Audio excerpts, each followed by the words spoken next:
Al entrar ahora en el capítulo 17, nos encontramos con David en el templo. El arca se encuentra nada más que en una tienda. Quizá el viejo tabernáculo ya ha sido gastado con el uso y lo único que tienen es una tienda, es algo provisional.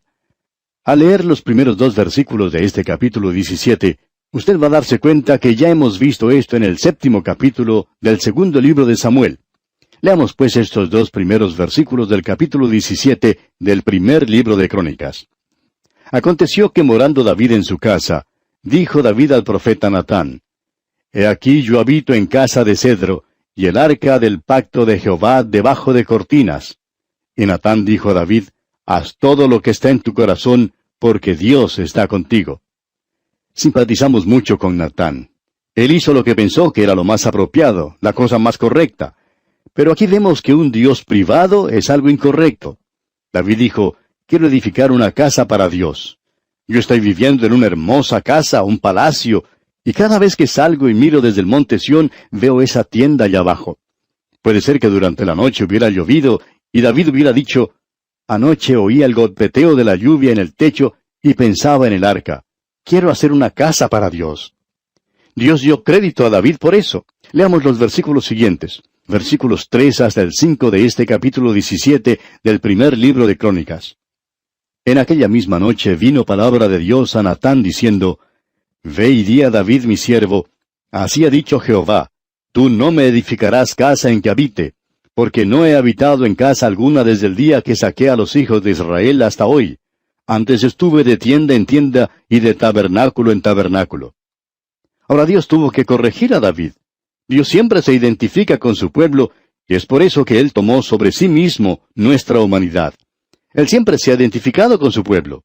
Su pueblo tuvo que vivir en tiendas, y Él también vivió en tiendas con ellos. Con eso queremos decir que allí es donde Él se encontraba con ellos. Ahora en el versículo 6 leemos: Por donde quiera que anduve con todo Israel, hablé una palabra a alguno de los jueces de Israel, a los cuales mandé que apacentasen a mi pueblo para decirles: ¿Por qué no me edificáis una casa de cedro? Cuando el pueblo llegó a su tierra y edificó casas más permanentes, no se edificó un templo permanente. Y Dios dice que no les pidió que le edificasen una casa. Pero esto estaba en el corazón de David. De modo que Dios envía a Natán, el profeta, con un mensaje para David. Veamos el versículo 7. Por tanto, ahora dirás a mi siervo David: Así ha dicho Jehová de los ejércitos: Yo te tomé del redil, de detrás de las ovejas, para que fueses príncipe sobre mi pueblo Israel. Él le dijo a David: No quiero que te olvides de tu origen humilde. Yo fui y te busqué cuando eras un simple pastorcito para hacerte rey sobre mi pueblo. Y Dios continúa hablando a David por medio de Natán el profeta, aquí en el versículo 8, y dice: Y he estado contigo en todo cuanto has andado, y he cortado a todos tus enemigos de delante de ti, y te haré gran nombre, como el nombre de los grandes en la tierra. De paso, digamos que David es en realidad uno de los grandes hombres de la tierra. Ahora el versículo 9 continúa: Asimismo he dispuesto lugar para mi pueblo Israel, y lo he plantado para que habite en él, y no sea más removido, ni los hijos de iniquidad lo consumirán más, como antes. En otras palabras, Dios está diciendo que llegará el día cuando Él pondrá a su pueblo en su tierra, y ellos tendrán paz. Ellos se volverán a mí en ese día, dice Él. No lo han hecho todavía. Nadie puede decir que lo han hecho, porque están muy lejos de hacerlo. En el día de hoy existe una gran división en Israel sobre si deben o no seguir el punto de vista ortodoxo. Avancemos ahora con el versículo 10. Y desde el tiempo que puse los jueces sobre mi pueblo Israel, mas humillaré a todos tus enemigos. Te hago saber además que Jehová te edificará casa. ¿No es esto tal cual nuestro Dios? David dice: Yo quiero edificar una casa para Dios. Y Dios dice: David, tú no la puedes hacer. Tus manos están manchadas de sangre. No puedo dejar que tú la edifiques. Pero yo te voy a edificar una casa a ti. Y yo te doy crédito por lo que quieres hacer.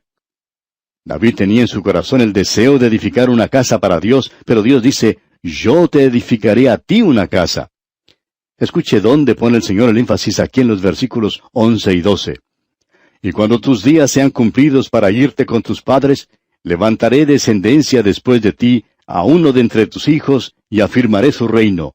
Él me edificará casa, y yo confirmaré su trono eternamente. Ahora, ¿de quién está hablando Dios aquí?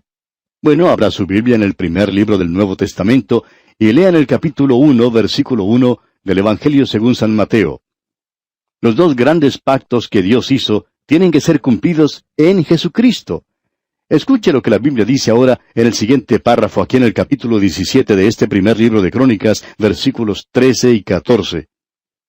Yo le seré por padre, y él me será por hijo, y no quitaré de él mi misericordia como la quité de aquel que fue antes de ti, sino que lo confirmaré en mi casa, y mi reino eternamente, y su trono será firme para siempre. Dios cumplirá eso, amigo oyente. Dios tendrá su reino sobre la tierra. El Señor Jesucristo vendrá a establecer ese reino sobre la tierra. Leamos ahora el versículo 15. Conforme a todas estas palabras, y conforme a toda esta visión, así habló Natán a David. Dios pensó que esto era importante. Esta es la segunda vez que es mencionado. Lo vimos allá en el segundo libro de Samuel, capítulo 7, y Dios vuelve otra vez sobre esto para hacer notar lo que Él considera que es importante. Notemos ahora la reacción de David aquí en el versículo 16. Y entró el rey David, y estuvo delante de Jehová, y dijo, Jehová Dios, ¿quién soy yo, y cuál es mi casa, para que me hayas traído hasta este lugar? David dice, yo no entiendo tu bondad, tu gracia y tu misericordia. Y aquí podemos decir lo mismo que David. ¿Por qué ha sido Dios tan bueno conmigo? ¿Por qué ha sido Dios tan bueno con usted, amigo oyente? Su misericordia. A Él, amigo oyente, no le falta misericordia. Es muy abundante. Qué bueno es tener una relación con Dios. Tener que hacer cosas personales con Él. Tener una comunicación abierta con Él, porque sí tenemos comunicación con Él por medio de esta, su palabra. Y David continúa aquí, leamos los versículos 17 y 18 ahora, y dice, Y aun esto, oh Dios, te ha parecido poco, pues que has hablado de la casa de tu siervo para tiempo más lejano, y me has mirado como a un hombre excelente. Oh Jehová Dios. ¿Qué más puede añadir David pidiendo de ti para glorificar a tu siervo? Mas tú conoces a tu siervo. David sabe que él no es más que un pecador, y aún así, Dios hace esto por él. Luego David repasa, ya hemos visto esto antes, repasa lo que Dios ha hecho por él. Leamos los versículos 19 al 27 ahora. Oh Jehová, por amor de tu siervo y según tu corazón, has hecho toda esta grandeza para hacer notorias todas tus grandezas. Jehová, no hay semejante a ti, ni hay Dios sino tú, según todas las cosas que hemos oído con nuestros oídos. ¿Y qué pueblo hay en la tierra como tu pueblo Israel, cuyo Dios fuese y se redimiese un pueblo, para hacerte nombre con grandezas y maravillas, echando a las naciones de delante de tu pueblo, que tú rescataste de Egipto? Tú has constituido a tu pueblo Israel por pueblo tuyo para siempre, y tú, Jehová, has venido a ser su Dios. Ahora pues, Jehová, la palabra que has hablado acerca de tu siervo y de su casa, sea firme para siempre, y haz como has dicho. Permanezca, pues, y sea engrandecido tu nombre para siempre, a fin de que se diga, Jehová de los ejércitos, Dios de Israel, es Dios para Israel. Y sea la casa de tu siervo David firme delante de ti. Porque tú, Dios mío, revelaste al oído de tu siervo que le has de edificar casa. Por eso ha hallado tu siervo motivo para orar delante de ti. Ahora pues, Jehová, tú eres el Dios que has hablado de tu siervo este bien, y ahora has querido bendecir la casa de tu siervo para que permanezca perpetuamente delante de ti. Porque tú, Jehová, la has bendecido, y será bendita para siempre. Qué bueno es, amigo oyente, poder llegar a Dios hoy y estar en su presencia. Y pasamos ahora al capítulo 18 de este primer libro de Crónicas. En este capítulo tenemos una nueva sección. Desde el capítulo 18 hasta el capítulo 20 se habla de las guerras en las cuales David participó. Y de seguro que alguien va a decir ahora, usted está enfatizando que en estos dos libros de Crónicas tenemos el punto de vista de Dios. ¿Cómo es posible entonces hablar de guerras? Para responder, amigo oyente, quisiéramos hacer una declaración preliminar. En la epístola del apóstol Santiago, capítulo 4, versículo 1, nos dice el apóstol, ¿de dónde vienen las guerras? Él hizo esa pregunta y también da la respuesta. ¿No es de vuestras pasiones las cuales combaten en vuestros miembros? Codiciáis y no tenéis. Matáis y ardéis de envidia y no podéis alcanzar. Combatís y lucháis, pero no tenéis lo que deseáis, porque no pedís. En otras palabras, podemos decir que el problema es que detrás de las guerras está el corazón del hombre, y es causado por el pecado que vino a este mundo. La cuestión, amigo oyente, es el pecado y no el problema de la guerra. Es muy fácil protestar contra la guerra, y de eso hemos visto mucho. Pero uno no se libra de la guerra protestando. Quizás se logre la finalización de una guerra, pero otra va a comenzar enseguida, porque el problema es el corazón del hombre. Usted y yo, amigo oyente, vivimos en un mundo en el cual, según el Señor Jesucristo dijo allá en el Evangelio según San Lucas, capítulo 11, versículo 21, el hombre fuerte armado guarda su casa. ¿Por qué? Porque tiene enemigos. Es que nosotros no estamos viviendo en una situación ideal. El milenio no ha llegado. Y el hombre no puede producirlo. Solo el príncipe de paz podrá traer paz, verdadera paz a este mundo, y hasta entonces debemos guardar nuestra pólvora seca. Hacemos bien en guardar nuestras bombas atómicas porque hay enemigos en el mundo y hay también mucho odio. Fue muy interesante lo que Dios le dijo a Satanás en el instante que el hombre pecó. Dijo, pondré enemistad entre ti y la mujer, y entre tu simiente y la simiente suya. Amigo oyente, usted no puede cambiar eso. El Señor Jesús dijo, no penséis que he venido para traer paz a la tierra. No he venido para traer paz, sino espada. Y hasta que el pecado sea quitado de esta tierra, hasta que sea quitada de la tierra la iniquidad, continuarán las guerras.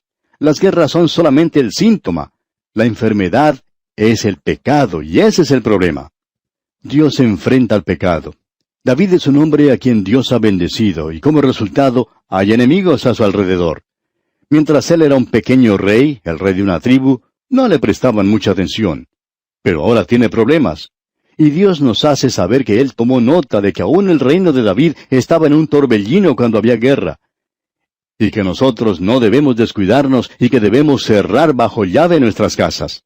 Me parece un poco gracioso que haya personas que dicen que no está bien que una nación use armas químicas en una guerra, mientras está probando que otros usen armas de menor calibre, pero igual de destructivas. Por lo menos tratan de explicar y dicen que nosotros no entendemos cómo se siente esa gente. Bueno, creemos que sí entendemos. Esas personas son pecadoras, y ese es el problema, y allí está el problema. Veamos pues algo sobre las guerras de David. Leamos los primeros 4 versículos de este capítulo 18 del primer libro de Crónicas.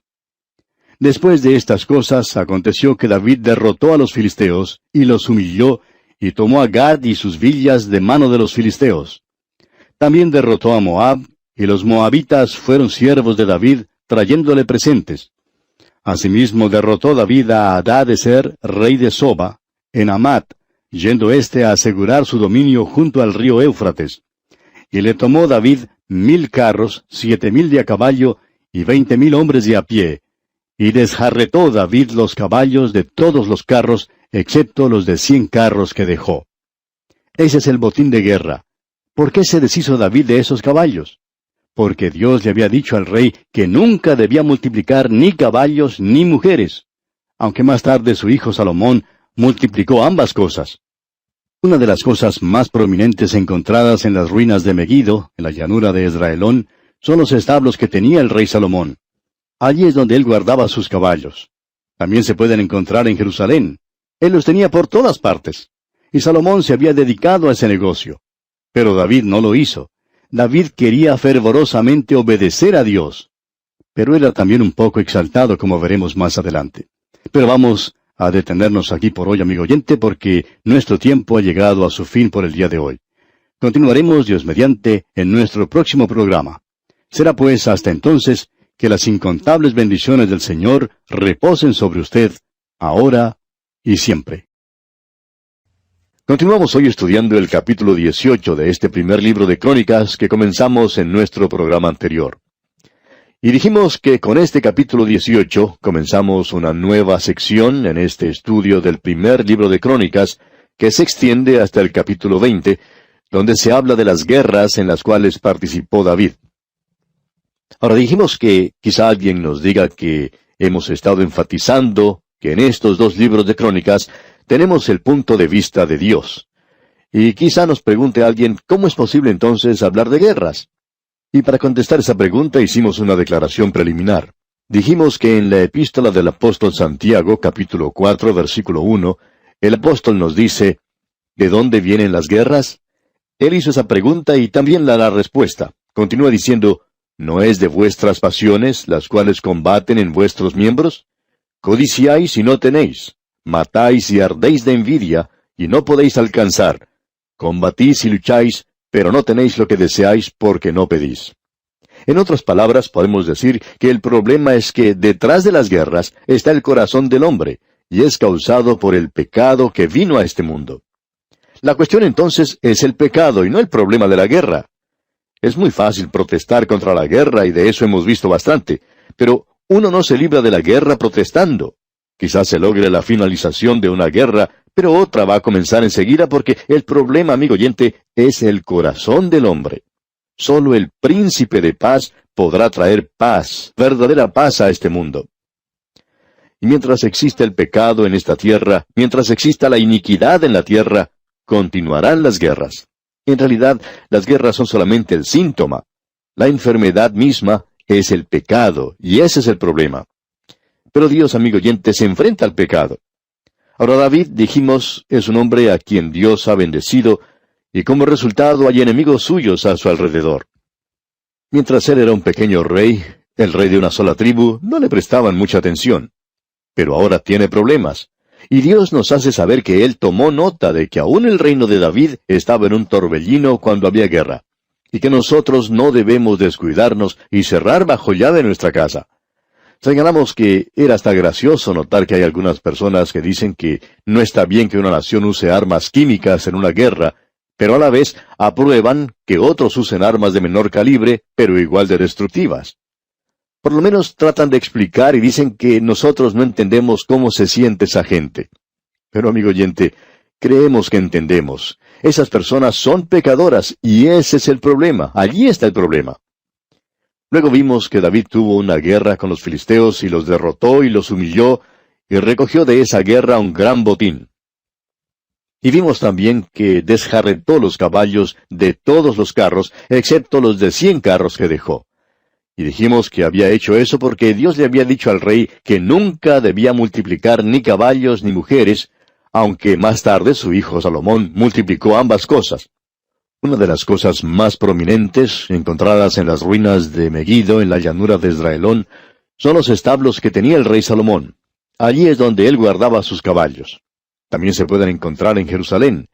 Él los tenía por todas partes en realidad. Salomón se había dedicado a ese negocio. Pero David no lo hizo. David quería fervorosamente obedecer a Dios, pero era también un poco exaltado, como veremos enseguida. David cometió muchos errores y se encuentra en un mundo verdadero. Al leer este capítulo 18, uno se da cuenta que él consiguió un abundante botín de guerra y eso fue usado más adelante. Creemos que para la fecha que David murió, Israel había acumulado casi todo el mercado del oro. Creemos que había mucho oro en Jerusalén en esos días. Prosigamos ahora con los versículos 7 y 8 de este capítulo 18 del primer libro de Crónicas. Tomó también David los escudos de oro que llevaban los siervos de Hadadezer, y los trajo a Jerusalén. Asimismo de Tibat y de Cun, ciudades de Hadadezer, tomó David muchísimo bronce, con el que Salomón hizo el mar de bronce, las columnas y utensilios de bronce. David acumuló todo esto del botín de guerra. Continuemos ahora con los versículos 9 hasta el 11. Y oyendo Toi, rey de Amad, que David había deshecho todo el ejército de Hadadezer, rey de Soba, envió a Adoram su hijo al rey David, para saludarle y bendecirle por haber peleado con Hadadezer y haberle vencido, porque Toi tenía guerra contra Hadadezer. Le envió también toda clase de utensilios de oro, de plata y de bronce, los cuales el rey David dedicó a Jehová con la plata y el oro que había tomado de todas las naciones de Edom, de Moab, de los hijos de Amón, de los filisteos y de Amalec. Sabemos que en el pasado cada una de estas naciones eran enemigos de Israel y habían luchado contra ella. Ahora David recibe victoria sobre todas ellas y también recibe el botín de guerra.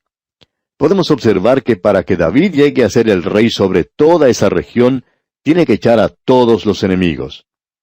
El Hijo de Dios, amigo oyente, tiene enemigos también. Se nos dice que tenemos que ponernos la armadura de Dios.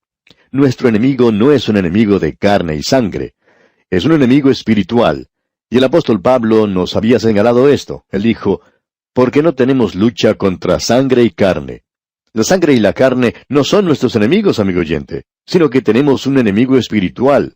Y continúa el apóstol Pablo diciendo, sino contra principados, contra potestades, contra los gobernadores de las tinieblas de este siglo, contra huestes espirituales de maldad en las regiones celestes.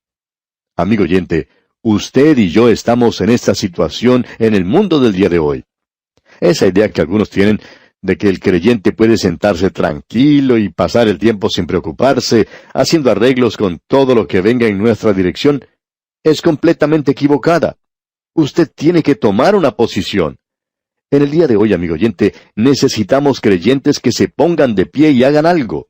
Tenemos a muchas personas que, en lugar de estar de pie, están sentadas esperando que el Señor haga algo por ellos. Esa no es la posición del creyente. Nos vamos a dar cuenta un día que es necesario que hagamos algo, que debemos tomar una posición. Y eso es lo que está haciendo David. Estos son enemigos y son enemigos a los que se debe vencer. Los últimos versículos de este capítulo 18 del primer libro de Crónicas, los versículos 12 hasta el 17, nos hablan de la victoria sobre los edomitas. Y también nos dan los nombres de los que rodeaban a David y que ocupaban posiciones claves en su reino.